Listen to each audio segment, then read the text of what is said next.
Hello, vinyl community. Fitz here from Fitz's Electric Bar, and a shout out to the contest that Dots and Loops is doing for the Vinyl Tag 2023 100 questions. I am entering 40 plus 1, so 41. Took quite a long time to get this all together, so hopefully I have a strong entry, and I would love to have other subscribers come, or at least check out my channel and see if you like it, and subscribe if you do. Anyways, here we go. 40 plus 1, Vinyl Tag 2023. Thank you, Dots and Loops. Todd Rundgren involvement, Patti Smith's Wave. This is an album with less than 5 letters in its title. Neil Young, Barn. A record from high school that I still own, 10cc Sheet Music. A record that I was supposed to like, and I don't yet, but I'm going to keep trying. First soundtrack. Well, my first soundtrack probably got lost in one of my floods or water leaks, but this was a memorable early one. The soundtrack, not the album by The Who, but the soundtrack to the movie Quadrophenia. Excellent. Also includes all those great girl groups and beat groups from the 60s. A record that defines you 25 years ago, 1998, Mezzanine, and all that trip-hop stuff, Portishead, Massive Attack, that kind of stuff. Most common record in your collection. This was kind of funny because it's like, well, of course it is. I felt like it was so predictable, but if it's the most common record, it would be predictable. Dark Side of the Moon. 2 farthest records not in common in your collection. Well, we'll go with Corelli, classical music, and the atonal sounds of Sonic Youth, Daydream Nation. Very nice sounding record. This is a beautiful sounding record. Nick Lowe, late career Nick Lowe, The Old Magic. Just a warm, lovely sounding record. A cover you can't stand, but a record you love. A lot of people actually can't stand the record as well, but I just think this is a great record. Dylan's Shot of Love. But boy, I think we can all agree that's a pretty god-awful record cover. A record to make you cry. No, I didn't come up with that one, my workout record. So I like compilations, but if I had to put one record that I would want to play when I'm working out, it would be the UK Subs. Songs like CID, Tomorrow's Girls, fantastic stuff to work out to. And next up is an overrated record. I never could figure out what all the fuss was about My Bloody Valentine. This is a single, I think, from Loveless, but couldn't get into these guys. Just I didn't like that whole wobbly sound in the background. I know it was their thing, but did not work for me. That's an overrated record. A surprising dance record, not much of a cover. It's a single. Dance record should be a single. This is the Gap Band, Party Train. Oh, that's such a good song to dance to. A mixed race record. Many choose the English Beat or the Specials. This is actually a single off of the first record by UB40, Signing Off. And yeah, this is really a good record in UB40 in the early days before Red Red Wine. A band worth checking out. A record with no guitar. This is a little bit of cheating, but there's hardly any guitar in here, and it's a very powerful record. Morphine, they just re-released this. Good, and mostly without guitar. Bass, drums, and saxophone. Mark Sandman, R.I.P.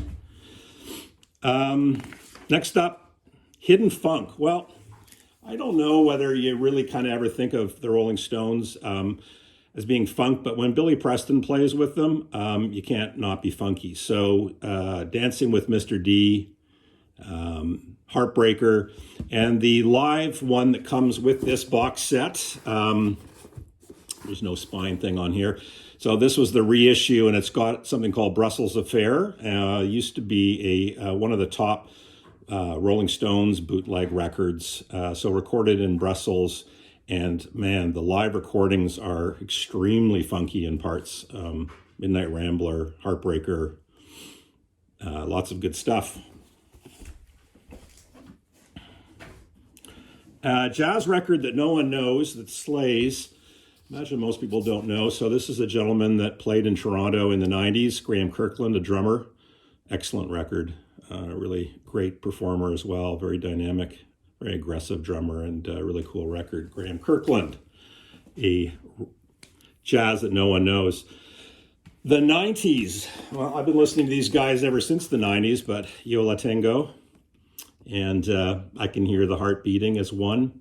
Fabulous record, also just got reissued.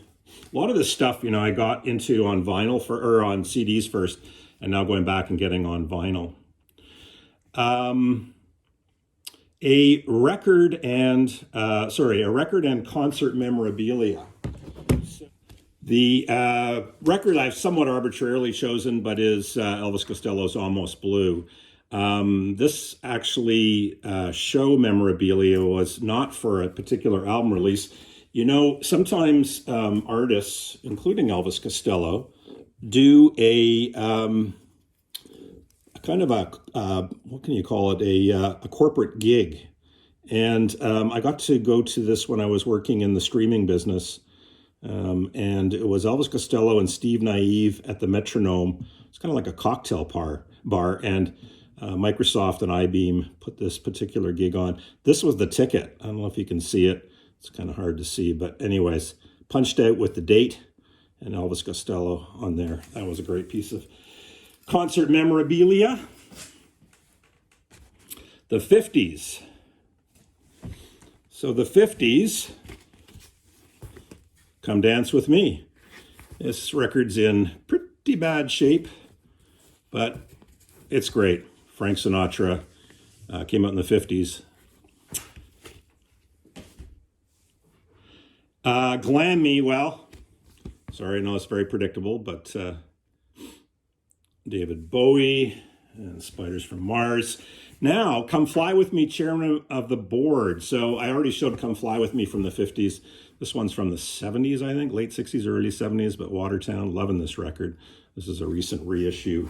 Beautiful gatefold, nice embossed letters, very nice pressing, lovely stuff. Get Kinky, I'm going to show one that most people don't show of the Kinks, so Soap Opera, one of their 70s releases, not their greatest, but one of their concept albums. I have a large Kinks collection, which I'm sure I'll get into over time on my channel. Lady Rockers, also maybe not a big surprise, but Sinead O'Connor, Lion and the Cobra. That documentary got me back into listening to Sinead O'Connor. A Record Risk. So for those that are familiar with Talk Talk, Spirit of Eden was a complete left turn for the band, and it's an incredible record, but people are not on the fence on this one. They either love it or they hate it, and I think the record company hated it. They followed it up with Laughing Stock, which is a very similar sounding record, very experimental. Progressive Symphonic Pleasures just picked up this reissue recently. Steve Reich, I really love Steve Reich. This is great. Philip Glass plays on this as well. And these phase shiftings of musical patterns, just incredible. They do funny stuff to your brain. Electronic Dreams. Well, what I used to, many years ago, and I go to sleep, I would put on Brian Eno's Apollo, which is just an incredible, beautiful soundtrack. So Electronic Dreams seems very appropriate. The Beatles and Why help. I mean, it's kind of like Why Not? Obviously, you've got the film, which was just incredible. Like, it was just such a fun movie, and helped get the Beatles over to North America in terms of their popularity. But I also think, for me, what's the song now? You've Got to Hide Your Love Away. Whew, that's just incredible. So Beatles help. Next one up is Rockabilly Meltdown. Well, I mean, you look up Rockabilly Meltdown in the Oxford Dictionary, and I think you see a picture of the Cramps. So Cramps' gravest hits. Psychobilly. Next one up, greatest splatter record. Well, I don't seek out colored vinyl or splattered vinyl in particular, but this is the Rose City Band, gentleman from Moon Duo, and his kind of Grateful Dead-esque type thing. We'll show the inside. It's got a nice quality to it, gold with lots of blue splatter all over it. That's a nice one. Next up, we've got Speak and Spell, lots of talking parts. Well, one of the greatest albums with talking is Take No Prisoners, Lou Reed. It is very funny. You got an issue, you got an issue, I'll give you a tissue and you can wipe my ass with it. Put a fork in their ass and turn them over, they're done. There's just so many funny lines, and Lou is bandying back and forth with his audience, sometimes getting really cantankerous and sometimes having fun with them. Great live record and lots of great speaking parts. Next one up, Tragic Story. Well, there isn't really a tragic story, I don't believe, to this particular record, but the career and the life of Townes Van Zandt, I think quite tragic. I don't think he had huge success, but been very influential and very sad in terms of, I guess, just drinking himself to death. Great music, though. Next one up, I've got the go-to of all go-to albums. Well, for me, it would have to be On the Beach. Just love this record. Beautiful, quiet, lyrically fantastic. It's just a great record from beginning to end. So this is my go-to record of all time, I guess. Although this, like High Fidelity, the list could change anytime. High School, Every Picture Tells a Story. Can't go wrong with that. Condition is crap, but who cares? Les McCann. I started getting into Les McCann recently and collecting some of the old stuff. This is a particularly poor, crackly record, but you know, this particular genre of music in the 70s and crackling record and vinyl, you know, as far as it goes together pretty well. Disco Delight, somewhat random, but a K-Tel Superbad is back with cuts from The Stylistics, Bill Withers, Kool on the Gang, Barry White, all the good stuff. OJ's one of my favorites. Iconic and influential album. I mean, this famously, everybody who bought this record started a band, except me. I didn't start a band. I was one of the few that didn't start a band after buying that record, apparently. Next one is I'm Clever. Got to go with Elvis Costello. Lyrically known to being clever. Sometimes people find him a little too cloying. But, you know, example, New Amsterdam. Did I have to step on the brakes to get out of your clutches? Elvis has always got lots of great lyrics. And we're winding down.